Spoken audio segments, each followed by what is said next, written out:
मणिकर्णिका का पिछला प्रसंग हमने छोड़ा था, जहां पर तुलसी राम जी जिक्र करते हैं नागर परिवार का, जिसने उनके ऊपर से अपशकुनी होने के ठप्पे को हमेशा के लिए ध्वस्त कर दिया। अब हम आज का पाठन वहीं से आगे बढ़ाते हैं। चलिए, आभासी दुनिया के मेरे दोस्तों, शालिनी बोल रही हूं। जय भीम, हुल जौहार। जहां तक बीएचयू में राजनीति का संदर्भ है, मैं धीरे धीरे उसमें रमने लगा था। हिंदू बचाओ आंदोलन की पृष्ठभूमि में विश्वविद्यालय पूरी तरह से गर्मा चुका था।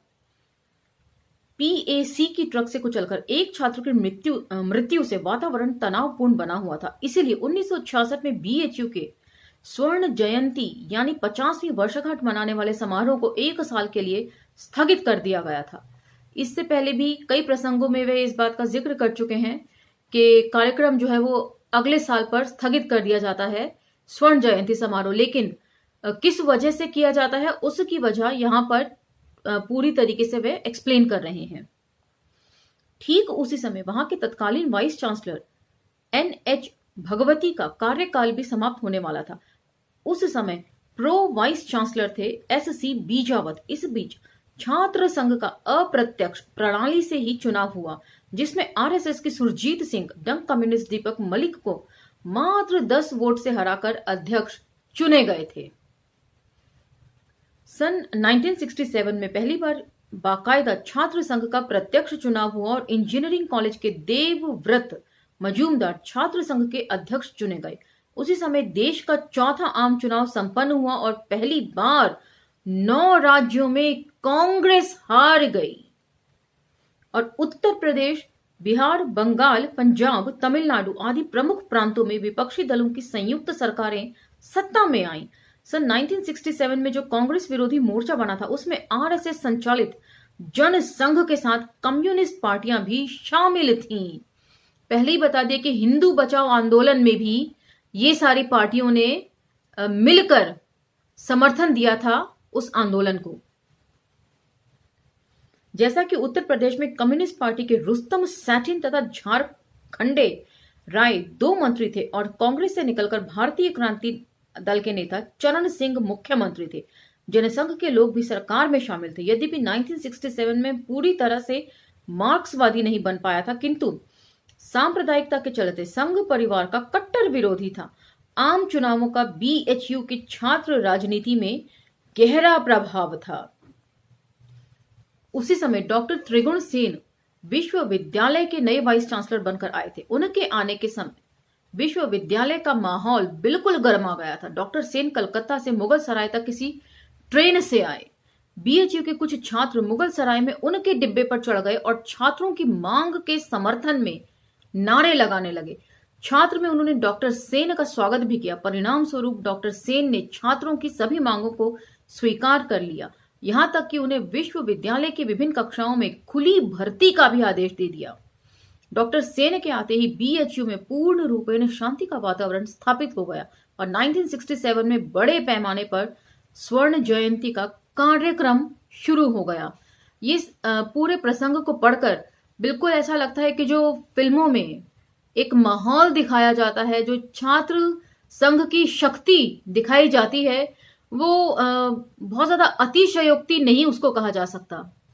किस तरीके से छात्र नेता जो हैं वो अपना वर्चस्व रखते हैं कॉलेजेस पर या पूरे विश्वविद्यालयों पर, और वाइस चांसलर पर भी वे किस तरह दबाव डालने में सक्षम होते हैं। कार्यक्रमों की शुरुआत विश्वविद्यालय के स्थापना दिवस बसंत पंचमी के दिन हुई। उस दिन बीएचयू की छात्राएं पीले कपड़ों से सजी हुई थीं और विभिन्न कॉलेजों के छात्र ट्रक के ऊपर झांकियां सजाकर बड़े जुलूस की शक्ल में गाते बजाते चल रहे थे। ये बड़ा ही मनमोहक दृश्य था। आगे चलते ट्रक पर इंजीनियरिंग के छात्र एपी मिश्रा का मंचन संचालन बहुत प्रभावशाली था। ये जुलूस पूरब में महिला कॉलेज की चहारदीवारी के पीछे स्थापना स्थल पर जाकर समाप्त हुआ। वहीं पर पूजा पाठ का कर्म कांड भी किया गया। वहीं एक वैज्ञानिक शांति स्वरूप भटनागर द्वारा बीएचयू पर लिखा कुल गीत मधुर मनोहर अतीत सुंदर यह सर्व विद्या की राजधानी को छात्राओं ने मोहक स्वर में गाया। स्वर्ण जयंती समारोह पूरे साल भर चलते रहे, जिनमें अनेक सांस्कृतिक कार्यक्रमों का आयोजन किया गया।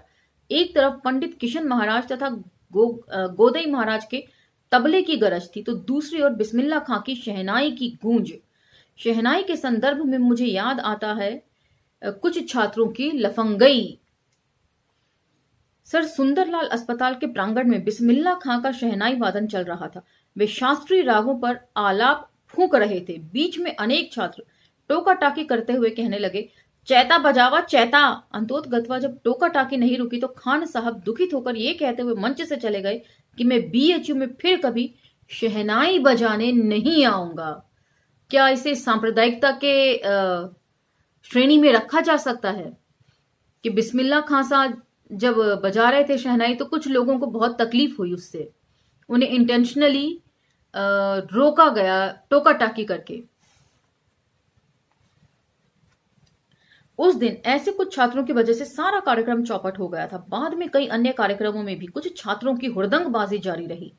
एक बहुत बड़ा मुशायरा तथा कवि सम्मेलन आयोजित हुआ था। मुशायरे में अनवर मिर्जापुरी की गजल हंगामा है क्यों बरपा थोड़ी सी जो पी ली है बहुत लोकप्रिय हुई थी। कवि सम्मेलन एम्फी थिएटर मैदान में रात के 9 बजे शुरू हुआ, जिसमें सबसे चर्चित कवि हरिवंश राय बच्चन आए हुए थे। मंच का संचालन डॉक्टर बच्चन सिंह कर रहे थे। करीब 10,000 छात्र, अध्यापक एवं कर्मचारी तथा बड़े पैमाने पर शहर के लोग वहां उपस्थित थे।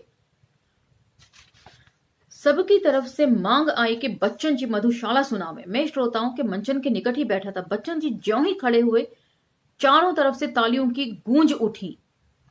उन्होंने ज्यों ही मधुशाला की पंक्तियां गाईं, प्रीतम तू मेरी हाला है, मैं तेरा प्यासा प्याला, अपने में मुझको भरकर तुम बनता है पीने वाला। तो सैकड़ों छात्र आ आ आ आ आ के स्वर निकालने लगे, जिसका कारण यह था कि बच्चन जी हाला प्याला जैसे शब्दों को गाते हुए ला अक्षर पर नाक से बहुत जोर देते थे। नाक से बोलते थे उन शब्दों को, कहने का मतलब इन अक्षरों पर उनके स्वर ला आ की ध्वनि करते हुए मुंह से बाहर निकलते थे। ऐसा सुनते ही छात्रों की भीड़ उक्त तुकबंदी में मशगूल हो गई। परिणाम स्वरूप गुस्से में बच्चन जी मंच छोड़कर चले गए। मंच संचालक डॉक्टर बच्चन सिंह की लाख कोशिश के बावजूद छात्रों की भीड़ आ से बाज नहीं आई। अंतोतगत्वा कवि सम्मेलन अधूरा छूट गया। तो उदंडता देखिए छात्रों की। बीएचयू के छात्र कितने उदंड होंगे उस वक्त भी, अब तो ना जाने क्या करते होंगे। लोग लंका की किताब अधूरा छूट गया, किंतु बच्चन जी के अधूरे गायन के बावजूद मधुशाला का भूत अधिकतर छात्रों पर छा गया। लोग लंका की किताब की दुकानों पर मधुशाला ढूंढने लगे, किंतु वहां यह किताब उपलब्ध नहीं थी। मैं खुद दूसरे दिन कैंट स्टेशन गया। वहां एक बुक स्टॉल पर पॉकेट बुक श्रेणी में मधुशाला मिली, जो मैंने खरीद ली। दाम था 2 रुपए। शीघ्र ही मैंने सारी मधुशाला रट ली और बच्चन जी का एक बड़ा प्रशंसक बन गया। मैंने उनकी प्रशंसा में उनके 11 विलिंगटन क्रिसेंट नई दिल्ली के पते पर एक पत्र लिखा। मुझे हैरत तब हुई जब 4 दिन के अंदर पोस्ट कार्ड पर बच्चन जी का जवाब आ गया। बाद में उन्होंने मेरे 3 पत्रों का जवाब दिया। एक पत्र में उन्होंने अपनी नई प्रकाशित कविता की किताब बहुत दिन बीते को राजपाल एंड सन्स प्रकाशक से मंगाकर पढ़ने को कहा। मैंने ये पुस्तक मंगाकर पढ़ी। अतुकांत शैली में उनकी कविताएं बहुत नीरस लगी। मैंने अंतिम चिट्ठी मई 1968 में लिखी। चिट्ठी में मैंने कहा था कि मधुशाला में जहां आग का ढेर थी वहीं बहुत दिन बीते में राख भी नहीं मिली। इसके जवाब में बच्चन जी ने गुस्से में लिखा, कृपया सही हिंदी लिखा करें। आग की ढेर नहीं बल्कि आग का ढेर सही होता है। इस प्रकरण के बाद पत्र व्यवहार ठप हो गया, किंतु बच्चन जी की इस बात के लिए प्रशंसा करनी पड़ेगी कि वे पत्र का जवाब हर किसी को तुरंत देते थे। और आजकल तो लोग फोन करते हैं और कॉल बैक भी नहीं किया जाता। तो बड़े लोगों से ये सब चीजें सीखने की जरूरत है। वैचारिक मतभेद कितना भी हो, लेकिन अगर कहीं कुछ अच्छा सीखने को मिले तो सीख लेना चाहिए। स्वर्ण जयंती समारोह का अंत तरह तरह के गायन वादन के अलावा विश्वविद्यालय के विभिन्न कॉलेजों के छात्रों द्वारा प्रायोजित सांस्कृतिक कार्यक्रमों के साथ हुआ। गिरिजा देवी की ठुमरी, राजभान सिंह के सितार के साथ छोटे लाल मिश्रा के तबले की संगत विशेष उल्लेखनीय थी। उस दौरान बनारस की संस्कृति पूर्ण रूपेण उजागर होती थी, जिसमें वहां की हुड़दंगबाजी भी शामिल थी। जहां तक 1967-68 के दौरान बनारस शहर का सवाल है, वह भी अपने खिले हुए सांस्कृतिक व्यवहार के लिए बड़ा ही मनोरंजक बना हुआ था। बसंत पंचमी के दिन से ही वहां का सांस्कृतिक वातावरण जीवंत होने लगता था। चारों तरफ बारहमासा तथा होली गायन की धूम मची रहती थी। चारों तरफ सॉरी बनारस के विभिन्न मंदिरों एवं कार्यक्रमों के जमघट बन गए थे। मैं 1967 में पहली बार बनारस की होली देखकर दंग रह गया। बहुत उदंडता के साथ होली मनाने का तरीका अपनाया जाता था। लोग एक दूसरे के सिर पर वार्निश से रंग देते थे तथा गोबर एवं कीचड़ से पूरा शरीर मल दिया जाता था। बीएचयू में रुइया तथा बिड़ला हॉस्टल के बीच सड़क के किनारे एक बड़ा हौज था, जिसमें सैकड़ों बाल्टी पानी डालकर रंग घोल दिया जाता था। जो भी वहां से गुजरता था उसे छात्र उठाकर उस रंगीले हौज में फेंक देते थे। लंका के सड़कों पर लोग वार्निश से रंगे चेहरों के कारण एक दूसरे को सिर्फ आवाज से पहचान पाते थे। ठीक उसी समय समाजवादी नेता एवं सांसद राज नारायण अपनी कार में लंका से गुजरे। अचानक छात्रों की भीड़ ने उन्हें रोककर गोबर तथा रंग से सराबोर कर दिया। राज नारायण चिल्लाते रह गए, किंतु इस हुड़दंग में एक बड़ा ठोस किस्म का अनुशासन भी होता था। ठीक 1 बजे के बाद किसी व्यक्ति के ऊपर गोबर कीचड़ आदि नहीं फेंका जाता था। लोग नहा धोकर निकलते तो अबीर के साथ उनका स्वागत किया जाता।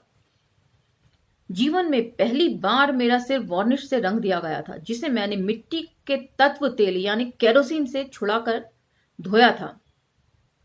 रंगीली होली के साथ लोग शहर के विभिन्न हिस्सों से जुलूस निकालते थे और गाते बजाते नगर की इधर उधर परिक्रमा करके होली को रोचक बना देते थे।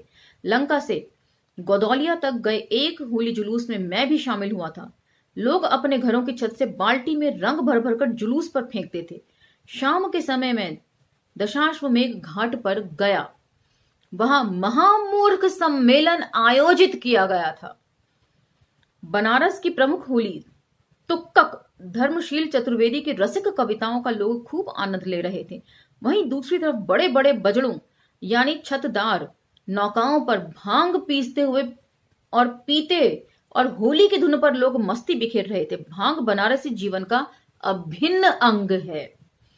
भंगेड़ी देवता शिव के रूप में लोग अपने को आत्मसात कर लेते थे। भांग के नशे में लोग उड़ते नजर आते थे। नशे में लोगों की बोली में फर्क साफ नजर आता था। कई लोग तुतला तुतला कर अपनी दबी भावनाओं को बेहद खुलेपन से व्यक्त कर रहे थे। तो यहीं पर एक प्रसंग पर आप लोगों का गौर दिलवाना चाहूंगी, जिसमें तुलसीराम जी बोलते हैं कि जो इनके हिंदी के अध्यापक थे वे भांग मिला पान 24 घंटे अपने मुंह में रखते थे। और उस वक्त मैंने कहा था तो खुद ही सोच लीजिए कि वे क्या पढ़ाते होंगे। भांग के नशे का जिस प्रकार यहां वर्णन किया गया है, उसके चलते मेरी टिप्पणी ठीक ही थी कि ऐसे टीचर्स क्या ही पढ़ाते होंगे। बनारस की होली की एक खास बात यह थी कि कई लोगों के साथ प्रेम गाथाओं को जोड़कर गाली गलौच युक्त काव्य का प्रकाशन करते थे। ऐसे प्रकाशनों की मांग बहुत तेज होती थी। बीएचयू के रत्नाकर पांडे ऐसे प्रकाशन के लिए काफी मशहूर थे। 30 मारखा लोग जिनके नाम ऐसे प्रकाशनों में नहीं होते थे, वे मनोवैज्ञानिक तौर पर बहुत निराश होते थे। बनारस की होली का अपना अनोखा रंग था। हिंदू मुसलमान आपस में खूब मिलते थे, गले लगकर एक दूसरे को बधाई देते थे। सबसे ज्यादा खटकने वाली बात यह थी कि उस दिन पूरा बनारस स्त्री विहीन हो जाता था। तो यहां पर पता चलता है कि जो धार्मिक स्थल या धार्मिक अड्डे हुआ करते हैं वो किस प्रकार जातिवाद और अश्लीलता से भरे हुए होते हैं, जहां पर औरतें सड़कों पर निकलने से भी डर जाती थीं। वहीं बनारस की होली का एक अनचाहा खतरनाक रूप भी था। कई लोग आपसी दुश्मनी होली के दिन ही खून खराबा करके साधते थे। मैंने बनारस की 9 होलियां लगातार देखी थी। हर बार लंका पर बैठे बैठे देखा कि बैलगाड़ियों पर बिछी लाशें बीएचयू मेडिकल कॉलेज के पोस्टमार्टम घर की तरफ ले जाई गईं। तो ये है बनारस का असली रूप, जो मणिकर्णिका के पन्नों पर जीवंत हो उठा है, जैसा कि लेखकीय भूमिका में भी कहा गया है।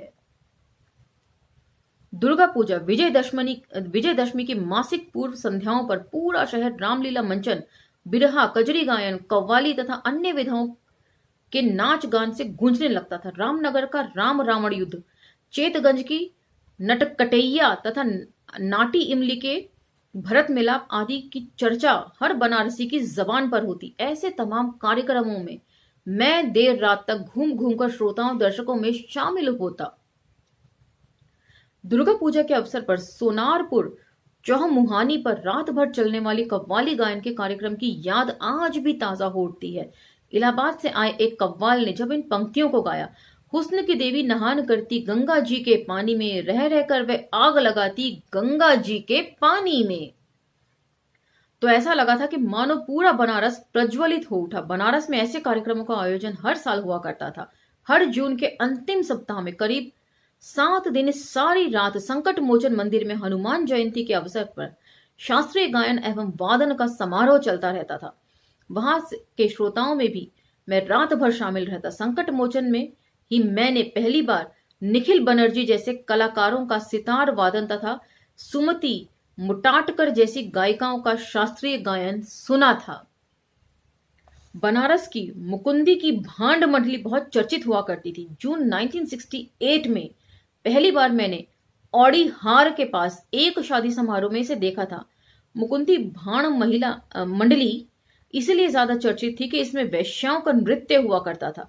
जिस शादी में मैं गया था उसमें कई बाराती अपना गमछा बिछा बिछाकर वैश्या को उस पर नाचने की गुहार लगाते, जिससे नृत्य की रोचकता और बढ़ जाती थी। यहाँ जगह जगह और कई बार वेश्या शब्दों की पुनरावृत्ति है, उसके लिए हर बार क्षमा प्रार्थी हूं पहले से ही। इसी संदर्भ में एक विशेष उल्लेखनीय ऐतिहासिक घटना का उस समय पता चला जब वर्षों बाद मैंने विनय पिटक पढ़ा। इस घटना को बुद्ध के समय बनारस के ही एक बौद्ध भिक्षु ने उजागर किया था। तो यहाँ पर अगेन समसामयिक संदर्भों को, अपने समय के समसामयिक संदर्भों को ये बौद्ध शिक्षा से जोड़कर बता रहे हैं तुलसीराम जी। वह बौद्ध भिक्षु बनारस के श्रावस्ती बुद्ध से मिलने जा रहा था। रास्ते में कीटागिरी नामक स्थान पर उसने अश्वजीत तथा पुनर्वसु नामक 2 अनाचारी भिक्षुओं को एक मठ में देखा। ये दोनों भिक्षु स्त्रियों के साथ तरह तरह की क्रीड़ाएं करते तथा नाचने वाली को कमर के ऊपर पहनी जाने वाली पवित्र संघाटी को जमीन पर बिछाकर उस पर नाचने को कहते। ऐसा देखकर बनारस के उस भिक्षु ने बुद्ध से शिकायत की। इस पर बुद्ध ने अपने विद्वान भिक्षु सारिपुत्र तथा मौदगल्यायन को कीटागिरी भेजकर उन दोनों अनाचारी भिक्षुओं को संघ से निकालने का आदेश दिया था। इससे साबित होता है कि नर्तकियों को अपने वस्त्रों के ऊपर नचवाना एक बड़ी पुरानी परंपरा है। तो यहां जिस तरीके से समसामयिक संदर्भों के साथ बुद्ध धम्म की शिक्षाओं का खुलासा करते हैं तुलसीराम जी, वे भी अपने आप में एक रोचक तथ्य है। और बहुत से लोगों को हम में से इन सब बातों का यकीनन पता भी नहीं होगा कि बुद्ध की शिक्षाओं में किन किन चीजों के बारे में कहा गया है, लिखा गया है। तो इस लिहाज से भी मणिकर्णिका हो या मुर्दैया हो, दोनों बहुत महत्वपूर्ण हो जाती हैं, मानव विज्ञान के तौर पर भी और ऐतिहासिक तथ्यों के तौर पर भी, भौगोलिक क्षेत्रवाद के तौर पर भी, और एक खास समय के बनारस के इतिहास के तौर पर भी। कई तरीके से ये अति महत्वपूर्ण लग रही है मुझे। तो आज का ये एपिसोड यहीं विराम देते हैं। अगले एपिसोड में आपसे फिर भेंट होगी। तब तक लाइक, शेयर, सब्सक्राइब करना ना भूलें। धन्यवाद।